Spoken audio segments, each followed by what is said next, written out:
Your tax savings devour your business. That's a stark statement. I know. And it's not one I arrived at lightly. For years, the conventional wisdom, especially in corporate circles, has been that minimizing your tax burden is not just smart, it's a fiduciary duty. Find every loophole, exploit every ambiguity, structure things in the most tax-efficient way legally possible. And on the surface, who can argue with saving money? It drops to the bottom line. Shareholders are happy, bonuses get paid. It seems like a win-win. But I started looking at this whole game a bit differently, trying to see past the immediate, tangible savings. What if the relentless pursuit of that absolute lowest tax number, even when perfectly legal, was setting off a chain reaction of unintended and deeply damaging consequences? What if the process of aggressive tax optimization itself was eroding the very foundations of what makes a business strong and sustainable? Think about the brightest minds in a company, the strategists, the financial wizards, the legal eagles, when a significant portion of their intellectual horsepower is diverted towards creating, maintaining, and defending complex fiscal structures. What are they not doing? They're not spending that same time, that same brilliant energy, on developing the next breakthrough product. They're not fine-tuning customer service to build unshakable loyalty. They're not exploring new markets or streamlining operations to build genuine, lasting efficiency. Instead, a huge chunk of the company's top talent becomes dedicated to navigating a maze, a game against the tax authorities. This isn't just a misallocation of resources. It fosters a certain kind of culture, one that values intricate maneuvering over straightforward value creation. It can even lead to a culture of opacity, where only a select few truly understand the financial underpinnings of the company. This breeds mistrust and disengagement among other employees who just want to build something great. This isn't just a corporate problem. Think about your own life. Where are you pouring your most creative, energetic hours? Are you spending more time trying to game a system, whether it's finding the absolute cheapest deal for everything to the point of exhaustion, or navigating complex personal finance schemes, than you are in activities that genuinely enrich your life, build your skills, or strengthen your relationships? It's a similar principle. The energy spent on extreme optimization in one area can starve another, often more critical, area of your life. Then there's the executive focus. The hours spent in meetings with high-priced consultants, the mental energy dedicated to understanding and approving these labyrinthine tax strategies. That's an immense, often invisible, opportunity cost. Imagine that same brainpower, those same meeting hours, poured into mentoring emerging leaders within the company, or forging strategic partnerships that could redefine their industry, or genuinely grappling with long-term societal and environmental impacts. Instead, the focus narrows to the percentage points shaved off the effective tax rate. It becomes a metric that can perversely overshadow more fundamental indicators of business, health, and innovation. We see companies that look great on paper due to low tax rates, but when you scratch the surface, their core business might be precisely because the leadership's eye has been taken off the main ball. This intense focus on winning the tax game can become, for lack of a better word, addictive. It starts with a few smart moves, a legitimate saving here and there. But then the pressure mounts, internally and externally, to do even better, to find even more obscure interpretations, to push the envelope further. The primary driver for major business decisions, where to locate an office, how to structure a merger, how to hold intellectual property, can subtly shift from what's best for the operational core of the business, for its customers, or for its long-term mission, to what results in the lowest possible tax bill. The company starts to contort itself around its tax strategy, rather than the tax strategy serving the natural shape and growth of the business. It's like the tail wagging the dog. The business is no longer primarily about creating a product or service. It's about executing a tax plan, and the product or service becomes a means to that end. And this internal rot, this shift in focus and culture, doesn't stay internal for long. Customers, especially in today's transparent world, are getting set. They see a company trumpeting its corporate social responsibility initiatives on one hand, and then read headlines about its aggressive, albeit legal, tax avoidance schemes on the other. That creates a cognitive dissonance, a feeling of being misled. It chips away at brand loyalty. Do they really mean what they say? Or is it all just for show while they minimize their contribution to the societies they operate in? That's a question no brand wants its customers asking. This is the image debt we've talked about.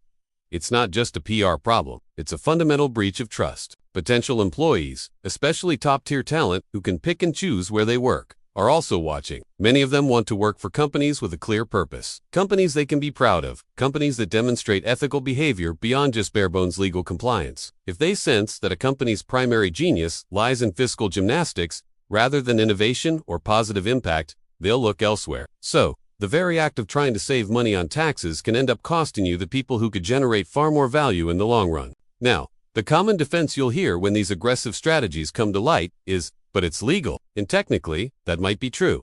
Lawyers and accountants have signed off. But legality is the floor, not the ceiling, of ethical and responsible behavior. Just because you can do something doesn't mean you should. The court of public opinion, the court of employee sentiment, the court of customer loyalty, these operate on a different set of principles than a tax tribunal. And the judgments handed down in these courts can be far more damaging to a business's long-term prospects than a higher tax bill ever could. Think about it in your personal interactions. You could legally take advantage of a vaguely worded agreement with a friend, or exploit a loophole in a casual promise. But would you? Probably not, because you understand that the damage to the relationship, the loss of trust, would far outweigh any small gain. Businesses, especially large ones, sometimes forget this fundamental human dynamic. Furthermore, this pursuit of the absolute lowest tax bill often leads to the creation of mind-bogglingly complex corporate structures, spanning multiple jurisdictions, involving shell companies, and intricate internal transactions that have little to do with the actual operational business. These structures are not only expensive to set up and maintain,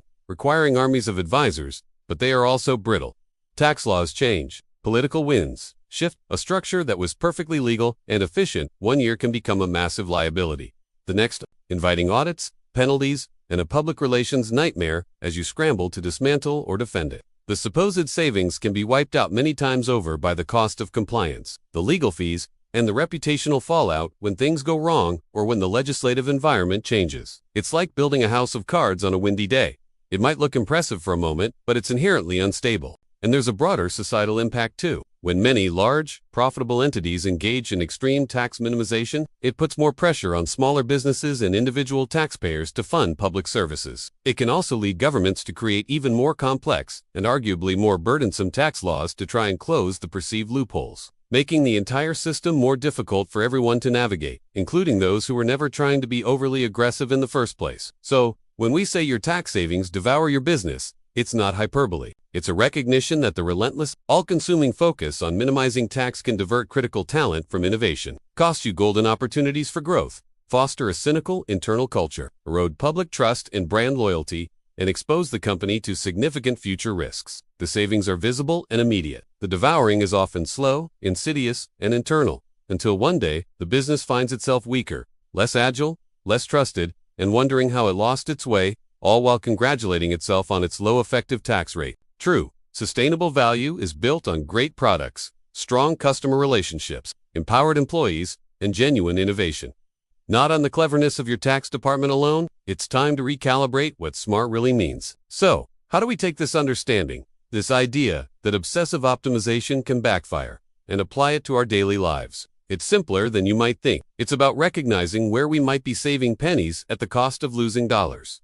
In terms of our time, our energy, or even our happiness. Think about how much time you might spend researching the absolute rock-bottom price for a minor purchase. Is that hour better spent learning something new or connecting with a friend? That's a direct parallel to the business diverting its best talent. You're diverting your best resource, your time, for a marginal gain, often creating more stress. Or consider the pursuit of perfect in areas like diet or fitness. Sometimes, aiming for 80% consistency with enjoyment is far more sustainable and beneficial. The cost of that stressful, 100% perfection can be burnout and giving up entirely. The benefit of a more balanced approach is long-term well-being and actual progress. It's about consciously choosing where to invest your finite resources. Instead of endlessly optimizing trivialities, focus on activities that truly enrich your life and provide genuine returns. This could be learning a new skill, nurturing relationships, pursuing a hobby that brings you joy, or simply allowing yourself unstructured time to rest and recharge. The benefit isn't a few cents saved. It's a richer, more fulfilling life,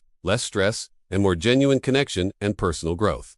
You're investing in your human capital. It's about shifting from a mindset of pure cost-cutting in every facet of life to one of value creation for yourself and those around you. So, try to identify one area where you might be over-optimizing at a hidden personal cost. See what happens when you consciously ease up a bit on that front. You might find that what you gain in peace, time, or genuine joy far outweighs what you thought you were saving or achieving through that intense optimization. Thank you for joining me on this exploration today. I truly hope it's given you something valuable to think about. Before you go, I invite you to check out the description below this video. There might be something there that you find helpful. Until next time,